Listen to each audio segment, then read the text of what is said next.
Hey guys, it's Miss Bowen. I just want to give you some information about a typical day in my class. Those of you who are in my class every day, um, you'll be able to do this with us and hear me. Um, but I just wanted to give some information to those who may be at home and what I expect you to be able to do while you're at home. Okay. So on my website, everything that we're going to need to be able to get to, you will be able to get to from my Computer Science Connections website. So if you are at home for any extended period of time, you should still be able to go into the coding website here. If you go to your code.org, if you ever need your login information for that, um, on the Google Classroom, I have given you your section, the class section code. But if you ever need your secret words, just shoot me an email and I'll be glad to send that to you. Um, but spend a little bit of time on code.org or on the Typing Club. Okay. And remember, when you go through the Typing Club, you always want to make sure that you are clicking the sign in with Google. When you log into Typing Club, you should never have to sign in, type in your information. Make sure that you're signing in with Google and that is you're using your school Google account so that it is actually our Typing Club, our class Typing Club account. Spend some time either coding or typing each day, and then you will go to whatever grade level you are in. You'll go to that page and work on some of those certifications. So I just want to talk to you again um, about those lessons and how you will maneuver through some of those lessons.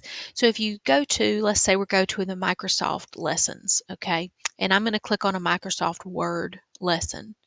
So if I go here, notice when it takes me to the GCF Learning website, it's very small and you may not see it, but it asks you to log in so that you can save your progress.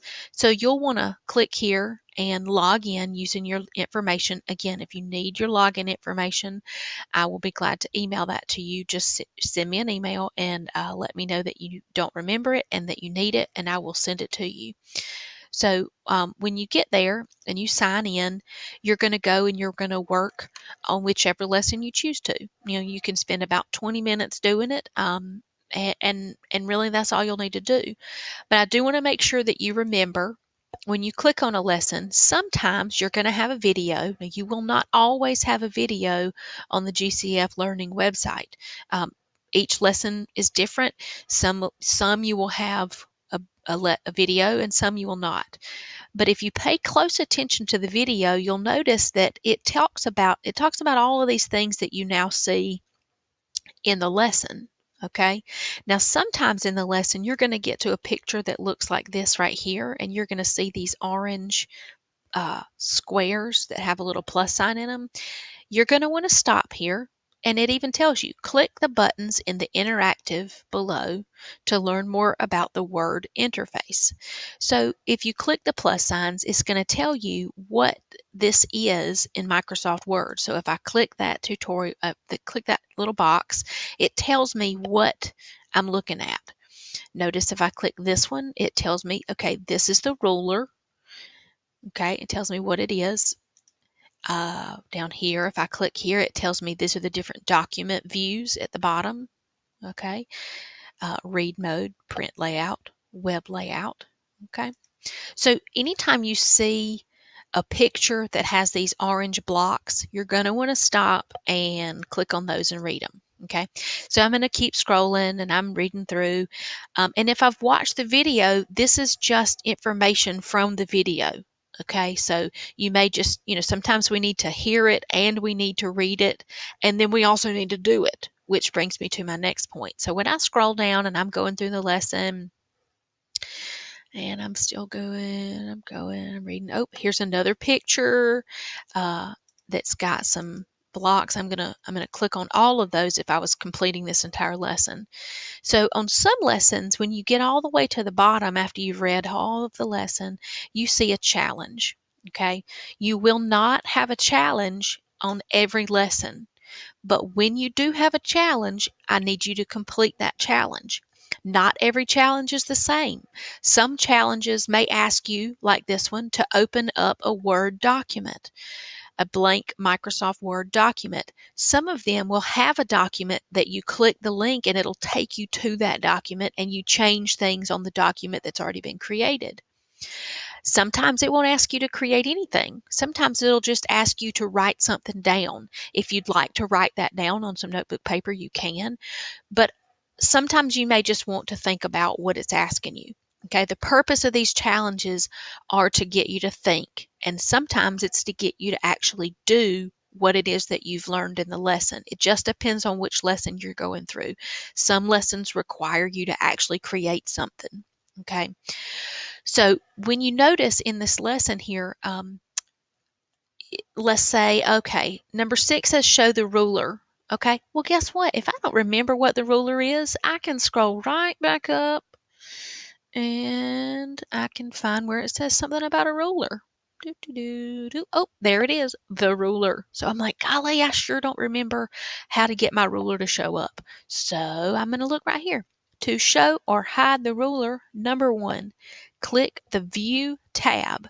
So notice it's got a picture right here and the cursor is over the View tab. So they've clicked the View tab, and then step 2, click the check box next to the ruler to show or hide the ruler. So then I'm in the View tab and there's my cursor right there, you see, and it's checked the ruler so that the ruler is now showing. Okay. So this is how, even in the challenge, you can go back and look for those things again. Nothing that is asked of you in the challenge is something that has not been covered in the lesson. If you look and for like number 7 and you see zoom the document and you're like, gosh, I don't remember seeing that. It was in the lesson. So scroll back up. There's no need to watch the whole video again, but if you scroll back up and look at the notes in the lesson, you can find where it says to zoom. Now, let's say that you're at home and you're working on some of your lessons. If you do not have access to Microsoft on your home computer, or if you're on the Chromebook, you're not going to have the Microsoft Word or Microsoft Excel or any of the Microsoft lessons. So my suggestion would be, if you're at home for an extended period of time, I would suggest working on the Google lessons, because if you've got your Chromebook, then you've got access to all of the Google things. And you also could work on the digital citizenship lessons. Okay. So any of those digital citizenship lessons. So again, if you do not have access to Microsoft when you are at home, please you can work on those when you get back to school. But while you're at home, you can work on the Google lessons or the digital citizenship lessons. Okay. Thanks. Please don't hesitate to email me if you have questions, rbowen@bleckleyschools.org. Thanks, guys. Have a great day.